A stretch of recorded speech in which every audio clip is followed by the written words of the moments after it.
इच्छिते की तुम्ही स्वतः एक महिला आहात, तुम्हाला महिलांना होणारा त्रास तुम्ही समजू शकता. या पुरुष प्रधान संस्कृतीमध्ये जर महिलाच महिलांच्या पाठीशी उभ्या नाही राहिल्या आणि चिखलफेक करत राहिले तर कसं होणार? मी सांगू इच्छिते की तुम्हाला जी माझ्या बद्दलची माहिती मिळाली आहे ती अत्यंत चुकीची आहे. तुमच्या माहितीचा जो स्रोत आहे तो चुकीचा आहे करुणाताई. आणि आय एम शुअर की इथून पुढे तुम्ही कुठल्याही गोष्टीची खातरजमा केल्याशिवाय, शहानिशा केल्याशिवाय तुम्ही असं वक्तव्य करणार नाही आणि महिलांच्या बाबतीत तुम्ही देखील संवेदनशील राहाल अशी मी खात्री बाळगते आणि ही मी तुम्हाला विनंती करते. आणि मुख्यमंत्री साहेबांनाही विनंती करते की एका कार्यक्रमातला एका मंत्र्याबरोबरचा एक फोटो याच्यामुळे इतकं वादंग उठावं आणि इतकी आवई उठावी आणि त्याच्यावर हजारो न्यूज पोर्टल्सनी, युट्यूब चॅनल्सनी ह्याच्या न्यूज बनवाव्यात आणि वाटेल तसे ते लाईक्स आणि सबस्क्रिप्शन वाढवत राहावेत.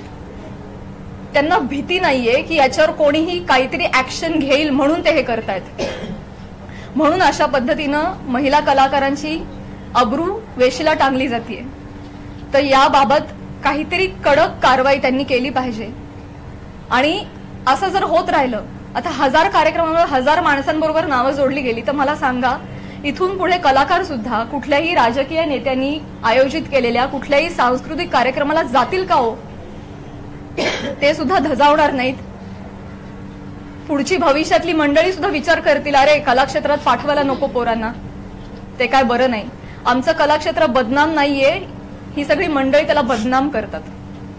आम्ही मनोरंजन करण्याचं काम करतो, तुम्ही आमची नावं मनोरंजनासाठी वापरता, स्वार्थासाठी वापरता, स्वतःचा टीआरपी वाढवण्यासाठी वापरता. हे अत्यंत चुकीचं आहे.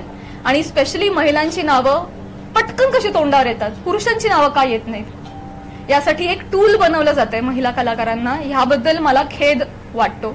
आणि मी पुन्हा एकदा सांगेन की मुख्यमंत्र्यांना विनंती की तुम्ही याबाबत ठोस कारवाई करावी, आदेश द्यावेत.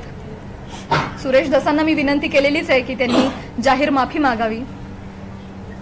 आणि या निमित्तानं मी प्रसार माध्यमांना सुद्धा विनंती करेन. मी पुन्हा तेच बोलते. नमस्कार, गन्ना का फन्ना युट्यूब चॅनलवर सर्वांचं स्वागत. चॅनलला लाईक, सबस्क्राईब, शेअर करण्यास विसरू नका. ज्या प्रमाणात मी व्हिडिओ टाकतो त्या प्रमाणात आपण व्हिडिओ पाहता, पण त्या व्हिडिओला तुम्ही सबस्क्राईब करत ना, लाईक करत ना. मी पुन्हा एकदा विनंती करतो की गन्ना का फन्ना युट्यूब चॅनलला लाईक, सबस्क्राईब, शेअर करण्यास विसरू नका. आजचा आपला विषय आहे, गेल्या 20 दिवसापासून जे सरपंच बीडमधले सचिन देशमुख आहेत त्यांचा जो मर्डर झाला आणि ज्या प्रकारे त्यांचा खून झाला, ते अमानुषपणे त्यांची हत्या केली. पण त्यामध्ये कराड यांच्या विरोधात एवढं मोठं हिवाळी अधिवेशनात नागपूरला बवाल उठला. पण ते धनंजय मुंडे यांच्या जवळचे असल्यामुळे अण्णा हे वाचून राहिले आणि ते लक्ष डायव्हर्ट करण्याकरता मनात एक प्रकरण आलं प्राजक्ता माळीचं.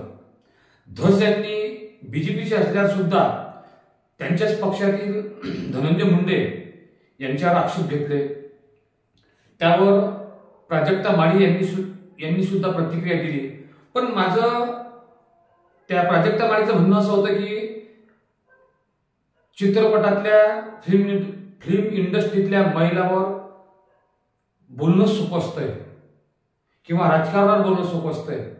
पण माझं असं म्हणणं आहे की आपल्यावर आक्षेप का होतात, का झाले? धनंजय मुंडे यांचे प्रकरण आपण पाहिले. जवळजवळ त्यांनी करुणा मुंडेची बहीण हिच्यावर सुद्धा बलात्कार केला. स्वतःची पहिली बायको असल्यानंतर सुद्धा करुणा मुंडेला त्यांनी राखीव ठेवलं. तिच्याकडून तिला 2 पुत्र आहेत. पण अशा विभिचारी राजकारणाच्या माणसाजवळ अशा हिरोईननी, ती मराठी चित्रपटातल्या हिरोईननी का जावं? म्हणजे तुम्ही पैशासाठी त्या राजकारणी लोकांजवळ जाता, मग त्याचे शिटे आपल्यावर उडणार हे माहीत असल्यावर सुद्धा प्राजक्ता माळी ह्या का त्यांच्याजवळ गेला? तुम्हाला चांगले राजकारणी जे आहेत ज्यांच्यावर असे आक्षेप नाहीत, तुम्ही त्यांचे कार्यक्रम घ्या ना. मग तुम्ही पैशासाठीच हा खेळखुंडापा करता का? मग तुमच्यावर लोक असे आक्षेप का घेणार नाही? तुमचं असं म्हणणं होतं की बा करुणा मुंडे यांनी तिचं नाव घेऊन, प्राजक्ता माळीचं नाव घेऊन हे कृत्य बरोबर केलं नाही. पण करुणा धनंजय मुंडे यांच्यावर जेव्हा धनंजय मुंडेने अशा प्रकारची तिला वागणूक दिली, त्यावेळेस प्राजक्ता माळी हिने तोंड का उघडलं नाही? चित्रपटातल्या हिरोईन यांचा विभिस्तपणा पाहिल्यावर आज तुम्हाला समाज दिसतोय, पण तुम्ही समाजासाठी कशा प्रकारे वागता याचाही थोडासा खुलासा करायला हवा. धस यांनी काय म्हटलं, म्हणजे या 20 दिवसात धनंजय मुंडे, त्याच्यानंतर विनोद कांबळी, बाकीचे मीडियाला प्रश्नच दिसत नाहीत.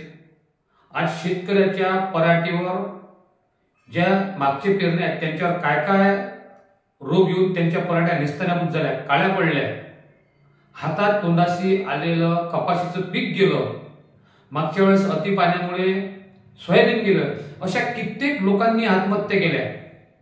पण त्यावर ना राजकारणी बोलला, त्यावर ना हिरोनी बोलली. फक्त स्वतःच्या बचावासाठी कित्येक आत्महत्या झाल्या शेतकऱ्यांच्या, पण त्यावर प्राजक्ता माळी कुठं बोलल्या काय? हे राजकारणी लोक कुठं बोलले काय? पत्रकारांनी हे बाजू उचलून पकडल्या का? का पकडल्या नाही? कारण त्यांना मधून त्यांची टीआरपी वळत नाही. हा एक प्रमुख प्रश्न मला भेडसावतो. मी पुनश्च एकदा विनंती करतो राजकारणी लोकांना की आज MRGS मधून ज्या विहिरी आहेत त्यांचे जवळजवळ 7-7, 8-8 महिन्यापासून पैसे रोखलेले आहेत. शेतकऱ्यांनी व्याजाने पैसे काढून त्या विहिरीला लावले, पण त्यांच्या अजूनपर्यंत पैसे मिळाले नाहीत. म्हणजे ते विहीर अनुदान असल्यावर सुद्धा त्यांना व्याजामुळे त्या विहिरी त्यांना परवडल्या नाहीत. शेतकऱ्यांची आत्महत्या म्हणजे प्राजक्ता माळीवर फक्त त्यांनी आक्षेप घेतला तर एवढी महाराष्ट्रात दुखळपाट झाली. कांबळी बिमार पडला, कशामुळे पडला? त्यांच्या आताताई गुणामुळे, अति दारूचं व्यसन. पण ज्यावेळेस त्याच्याजवळ पैसा होता त्यावेळेस तो किती मानला होता हे आपण प्रत्यक्षात या टीव्हीवर पाहत आलेला. पण आज त्याच्यासाठी नेते मंडळी, क्रिकेटपटू सर्व धावून आले. सचिन फक्त भेटीला गेला तर त्याचा युट्यूबवर म्हणा किंवा टीव्हीवर म्हणा आगळबगळ केल्या जाते, पण शेतकऱ्यासाठी काहीच नाही. हेच या भारताचं दुर्भाग्य आहे. ज्या करोना पिरियडमध्ये तुमच्या भारतावर शेतकऱ्यांनी उपकार केले, त्यांचंच फक्त प्रोडक्शन चालू होतं. पण अशा शेतकऱ्यांना तुम्ही कुठंच भाव देत ना.